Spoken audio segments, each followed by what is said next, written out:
All right, welcome back. So in the previous videos, we have gone through 4 parts of this series to learn how to use Adobe Camera Raw. And now what I'm going to do is take 4 images and I'm going to tone them and show you what I do in Adobe Camera Raw. Now what I do and what other people do can vary. And look, there's nothing wrong with that. Some people do lots of work in Adobe Camera Raw. Some people don't do any work in Adobe Camera Raw. That's a huge mistake. And for myself, what I'm trying to do is even out the image. So remember, this is just a capture. The image hasn't been processed like inside of the camera. So what I'm doing is trying to get the perfect capture out of the camera. However, I'm able to use post-processing to do this. And so I'm gonna then throw it into Photoshop and just kind of refine it. So I'm trying to do the basic editing now. And then depending on the image, there's a series of adjustments or things I do inside of Photoshop that look, hey, it's better at it. So whatever Adobe Camera Raw is better at, I do it there. Whatever Photoshop is better, I do it there. And as we go over the course of videos, I'm going to explain that to you. So we're going to go through and you're going to probably be surprised after how long I went through the Adobe Camera Raw tutorials of how little I do to most of these images.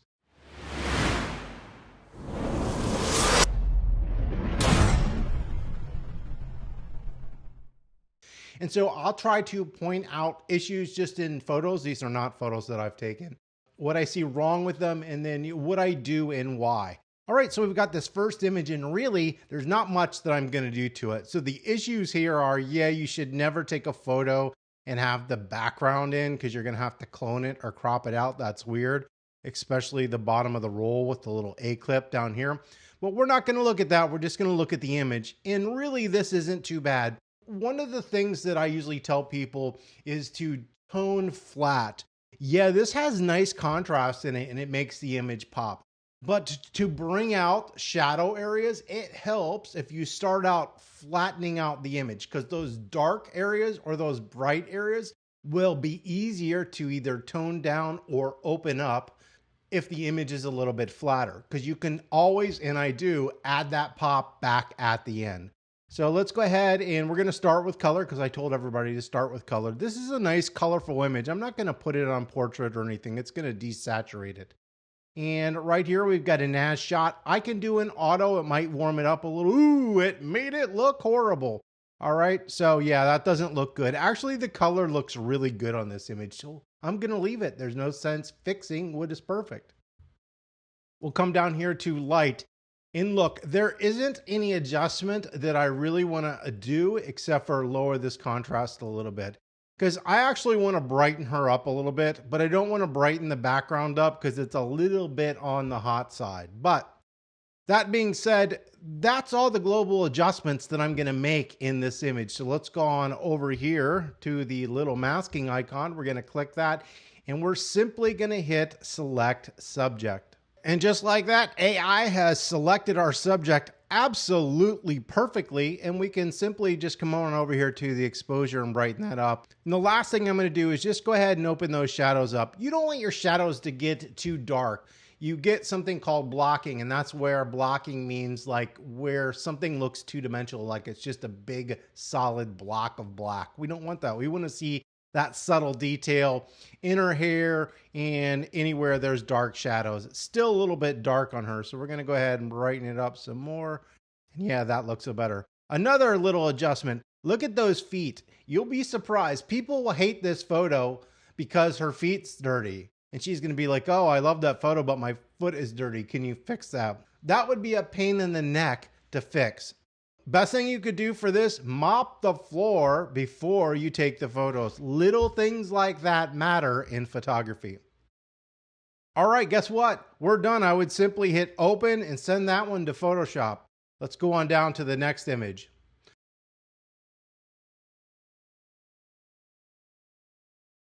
All right, our next image is one that we've seen before because we used it in one of the previous tutorials. And yeah, the color is horrible. This is something you would typically see when shooting in the old tungsten light. Now, this is a mixed lighting source, meaning that it has 2 different light sources probably an interior ambient light, and then window light. And so it's really going to cause a lot of issues. Mixed lighting is very difficult to deal with in photography because the color temperature is different. So we have a warm light and a blue light, and they're mixing together and they cause issues. How do we tackle this? Well, the first thing is up here in the color profile, we're going to change that to portrait. What that will do is reduce the contrast, but it's going to reduce the color saturation. The color saturation, that oversaturation of yellow, is going to be an issue.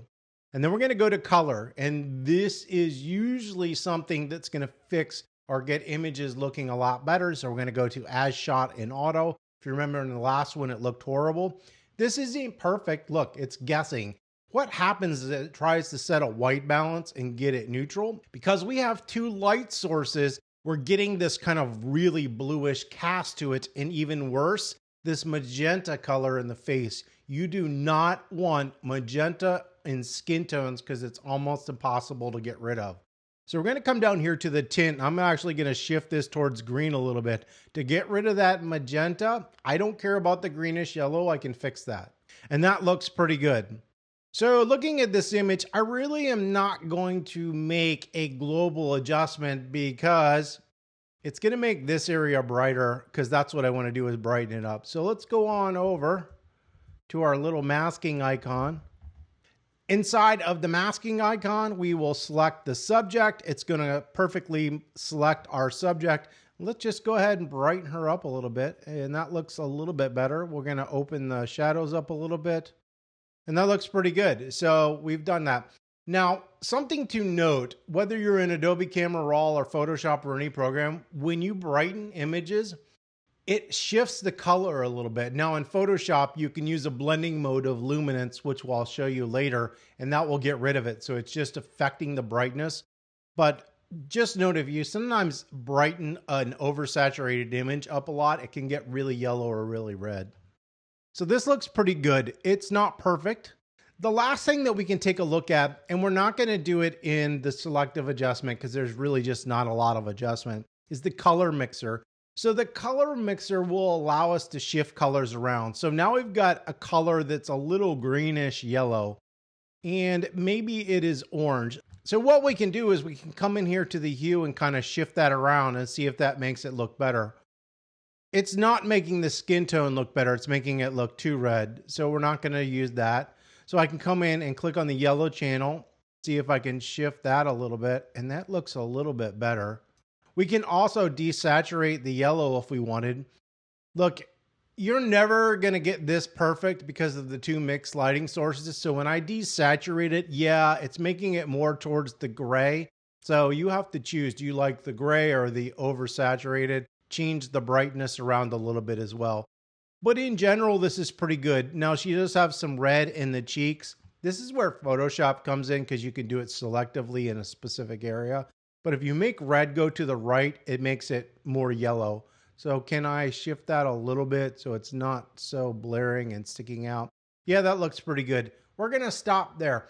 Look, the color is still in the background, and I'd like to neutralize that. I think that will really help. And in Photoshop, I can just make a selective adjustment there. All right, and what we've done so far here to this image, though we have color here in the background, looks pretty good. The rest of the adjustments I can fix inside of Photoshop. We have a little bit of kind of cyan blue cast that I see here in the image, but we'll take care of that later.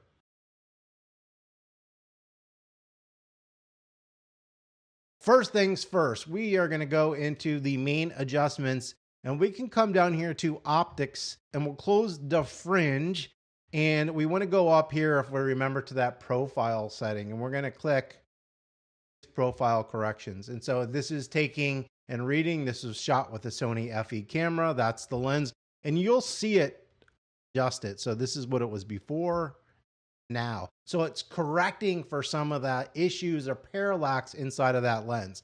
And that looks pretty good, but we need more. So we're going to go into the crop tool because that's the secret place where they've loaded geometry. And I'm going to click the A. This is my favorite thing, and it should do a pretty good job. Oh, yes. So it corrected this area right here. you'll see how warped and askew it was. So it was like that, looked horrible. And like this looks much better. Now this side's a little bit large up here. So we're gonna go ahead and stay with that auto that we saw right there. And then we're gonna switch back up here to the main editing sessions. And look, there aren't any main adjustments that I want to do globally to this image. So we're just gonna skip them because you shouldn't do what you don't need to do. Because we want to tone the sky and this independently. So what we're going to do is go up here and click on this. And I actually want the foreground, not the sky. So I'm going to still select sky. It's going to automatically select that sky. And look, if I wanted to darken the sky a little bit, we could do that. And that actually doesn't look that bad. What I really wanted was to select this area, but it's just easier because it's built in select sky. So then I can come up here to my three little dots that we see, click that and put duplicate and invert. So it's going to duplicate the mask, but select the opposite. In this case, it's this side. That's what I wanted originally. And we're going to brighten that up quite a bit. All right. We don't want to make it too bright. And I'm going to open up those shadows quite a bit. And voila. We have a lot better image balance. This adjustment is something that you most likely wouldn't be able to achieve in a single capture with a camera. So that looks better. Is it perfect? No. Will I go in and edit further in Photoshop? Yep. But we have a definite lot better image. Now that we've got that brightened up, I can come in here and go to my color, which I skipped in the beginning because I wanted to do it after I made some adjustments. And let's go ahead and try the auto, and that doesn't look too bad. Maybe I want to warm this up just a little bit. And yeah, that looks pretty good. So we're done with this image. So let's come down here to the last image.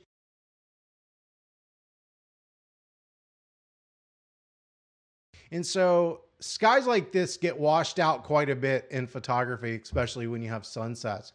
Photoshop does have something called sky replacement, and it works really well. But we can see if sky, selecting the mask, going here, and then making a pretty strong adjustment. You get +5 or -5 swing adjustments here inside of a raw image. And that's quite a bit because back in the film days, plus or -3 was completely white to completely black. So let's go ahead and do our highlights. You don't want to do your highlights too much sometimes because it will make the image gray. And if you have a really bright area and you lower that contrast and then you darken it, you can see if you can bring it in. And can we do this? And we did it. It's getting a little bit oversaturated right here. We could go into that color eventually and remove that. So it's up to you whether you want to leave it blown out like this or you want to try to bring some of that back. Just remember when you're doing this, that if you do it too much, it will turn this kind of funky gray color and not look so good. So all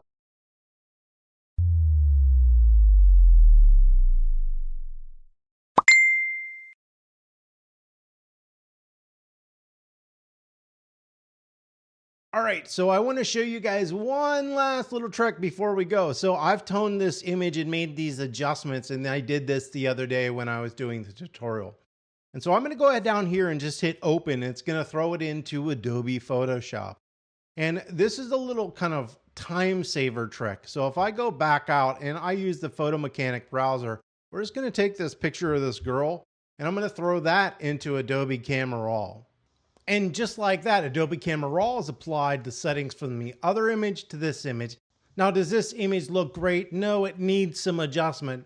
But what I'm trying to show here is, yes, you can take these settings from one image and apply them to another image. So if you had a series of portraits that you took of a subject and you wanted the second image to look just like the first image, you can use apply previous settings to the second image. And just like that, you've got the toning that you did in Adobe Camera Raw to look exactly like what you did in the previous image. Well, that's it for today's tutorial. If you found this video helpful, give me a thumbs up. That would be awesome. Any comments or questions, you can leave those below. If you have complicated questions, feel free to check in the description to go to the Facebook group because that will allow you to upload images or videos. Don't forget to subscribe and have an absolutely wonderful day.